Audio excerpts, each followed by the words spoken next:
Hi, everybody. Good morning. Welcome to Today. It's Wednesday morning, and we're glad to have you along with us. We certainly are. We'll begin with some sobering new information on the coronavirus pandemic. The head of the UN just this morning describing it as the worst global crisis since World War II. And it's hard to argue with that when you look at some of these numbers. Here at home, the nation's top doctors are now estimating that even with strict social distancing measures in place, in the best case scenario, as many as 240,000 Americans could die from COVID-19. As of this morning, the number stands at nearly 4,000, with 188,000 cases overall. Now, compare that to just 1 month ago when there were 2 deaths and just 89 cases here in the U.S. In the meantime, New York City has passed another terrible milestone, more than 1,000 coronavirus deaths in less than 3 weeks. And a newly approved test for the virus that can deliver results in as little as 5 minutes, well, that begins shipping today. The head of the FDA has called this a game changer in the fight. Our team is in position covering every angle this morning. Let's start with NBC's Tom Costello. Tom, good morning to you. Good morning. The message from the CDC and the White House to Main Street USA: be prepared. As you mentioned, in a best case scenario, this country could see as many as 240,000 people die as a result of this pandemic. And if the country does not engage in social distancing and isolation, that death toll could be in the millions. President Trump, with top public health experts delivering a grim forecast for the coronavirus pandemic now gripping the country. I want every American to be prepared for the hard days that lie ahead. We're going to go through a very tough 2 weeks. This is going to be a very painful, very painful 2 weeks.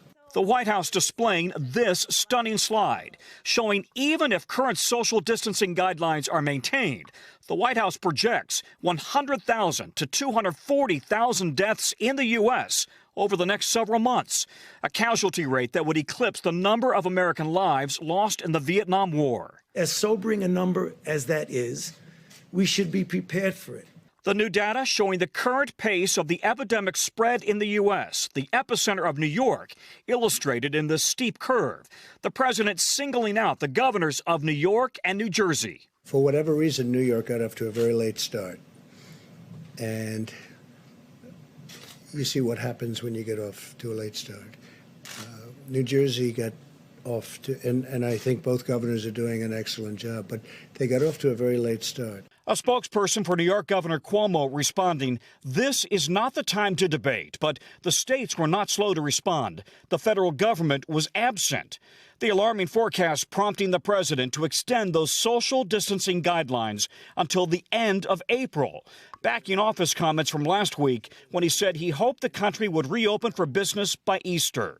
Even with 3/4 of Americans subject to stay-at-home orders in their states, more than a dozen governors, many in the South and the West, have declined to issue those orders statewide.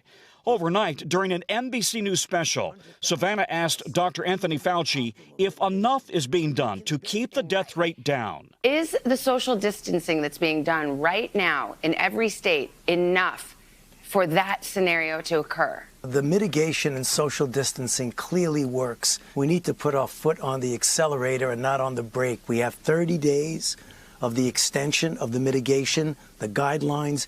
We need to really push. A point also echoed earlier by Dr. Deborah Birx. There's no magic bullet. There's no magic vaccine or therapy. It's just behaviors. A quick note on the economy, because nationwide, stores like this one here at Pike and Rose, the stores are closed down in Maryland, as in much of the country. Restaurants, they're trying to offer takeout service to keep their businesses going.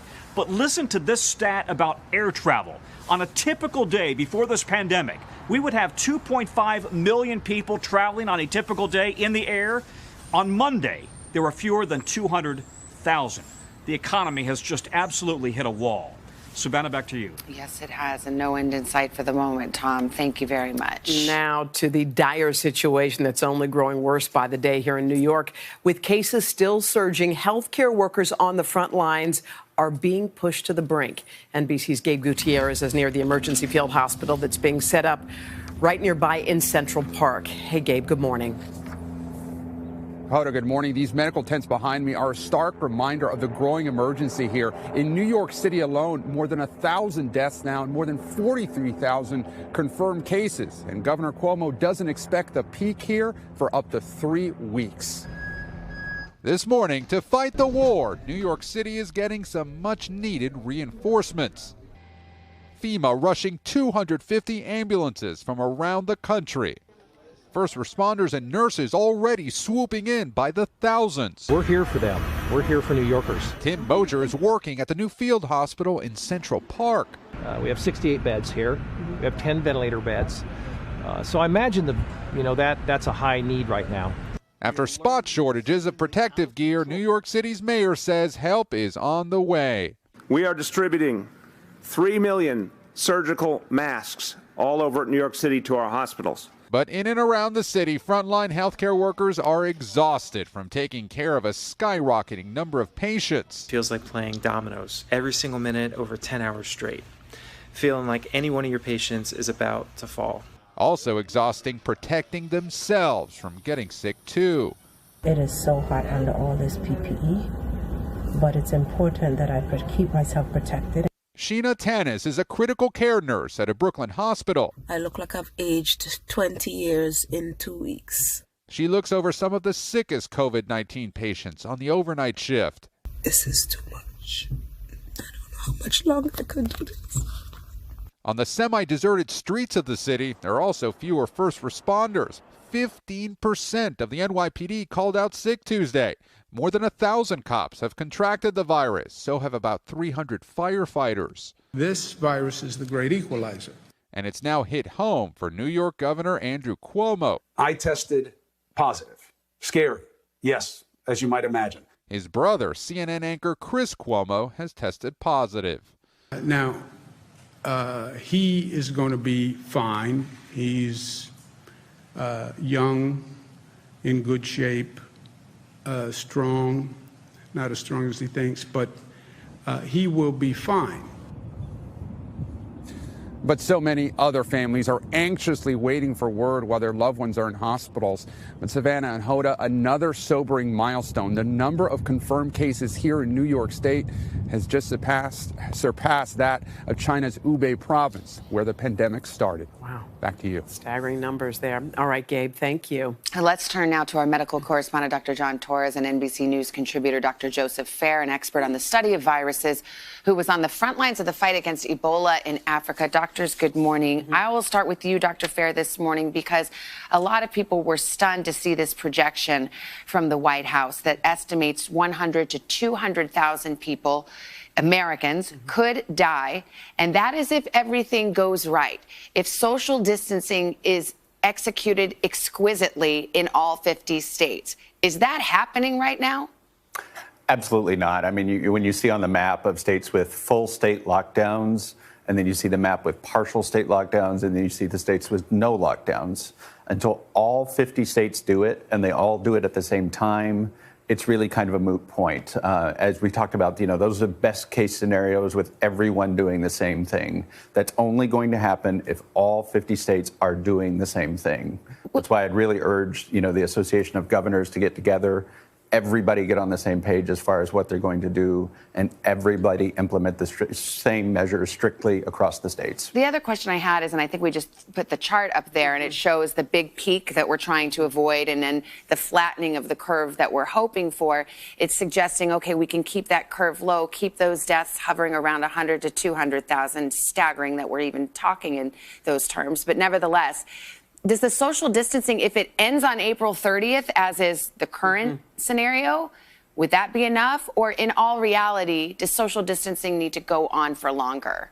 Realistically, I think it's going to have to go on for 6 to even 10 weeks. And again, it goes back to... Total or from now? Yeah, absolutely. And that's if everyone starts today, right? And so, again, it goes back to if everyone's not doing it, there are still going to be people out there spreading it. There are things we're going to have to do. We have to go to the grocery store. We have to go to the pharmacy. There are people that are working in hospitals, et cetera. But we can all do our own part, and everybody has to do it. And frankly, I even think we need to get the police involved in it, just as far as implementing strict distancing measures. If you see people crowded together, have them start breaking it up. Wow. Okay, that was pretty riveting. Dr. Torres, let's talk to you. Yesterday at the news conference, the president talked about maybe Americans should wear some kind of mask or bandana. He said, don't use the masks that the health professionals use. What do you think about regular, everyday Americans getting some type of face covering during this time? Really important. And what you're hearing here are two sides to this debate. One side are the CDC and World Health Organization saying that the general public doesn't really need to use them and probably shouldn't use them. With the other side, you're hearing from the president, in fact, saying, let's wear scarves and it doesn't hurt people to use those. Last night on the special that you guys hosted, Dr. Fauci actually said something pretty interesting. I think it's good to bring up. Those masks, what they're looking at doing is telling people to wear those masks because they protect people who are sick or who might have it and are asymptomatic from spreading it to other people. They're not looking at it as far as people protecting themselves from getting it. And so I think that's a big thing to understand. And they're looking at it very heavily right now. And my guess is at some point they're going to go ahead and make a recommendation that people do wear things like that, but save the surgical masks, save the N95 masks for the healthcare workers and the frontline workers because they need them. But as far as the other ones, the World Health Organization has said there are some studies saying that they might make things a little worse and more likely to catch the virus because people get a false sense of security and they get within that 6-foot perimeter that we want to keep away from each other. But at the same time, they could offer a little bit of protection. And Dr. Torres, a lot of my friends have been talking about this. They're afraid to go to the grocery store, the drugstore. They're wondering how contagious is this? Are they putting themselves at risk when they leave their home and go out, even for a short period of time? So anytime you leave your house and you go outside, there could be people out there that are either sick or they're asymptomatic. They don't have the symptoms, but they do carry the virus. And so getting that 6-foot distance is important. If you go to the grocery store, if you go shopping, it's going to be hard to do that. And so you are putting yourself at a little bit of risk every time you go out and do something like that. And that's why we say, number one, if you're out and about, make sure you keep as good as you can that 6-foot distance. And when you get back home, wash your hands, especially before you touch your face. And that's kind of the best you can do because there are some instances you're going to need to go out and there are some things you're going to need to do. But at the same time, you want to make sure you protect yourself as best you can because it is adding a little bit of risk every time you get out there. All right, Dr. Torres, Dr. Fair, thank you as always. It's good to have you with us. And get that soap lathered up and really scrub them. I've been having to go over it with my kids and even remind myself. Scrub under the fingernails and in between. Right. And when you don't, we got this right here, too. Taking care of business. Yes, all right. Also breaking overnight, another escalating situation tied to the outbreak after dozens of crew members tested positive on a U.S. Navy aircraft carrier. Their captain now making a desperate plea for help. NBC national correspondent Miguel Almaguer has the very latest on this story. Hey, Miguel, good morning. Hoda, good morning. The captain of that nuclear aircraft carrier says many of his crew members are sick, and he's pleading with the Navy to put them into isolation, a situation he says is quickly deteriorating.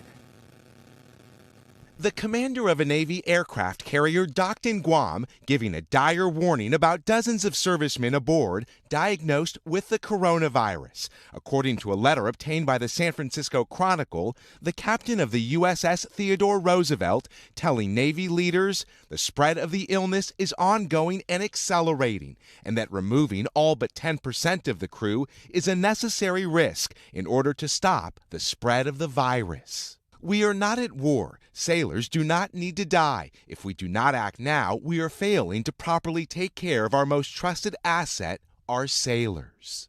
Captain Crozier writing that only a small number of infected sailors have been taken off the ship and that following official guidelines for a 14-day quarantine and social distancing in such tight quarters is impossible, saying, due to a warship's inherent limitations of space, we are not doing this. The captain forced to ask for compliant quarantine rooms on shore in Guam for his entire crew as soon as possible. Yet, despite those limitations, Defense Secretary Mark Esper telling CBS News it is not time to evacuate the vessel.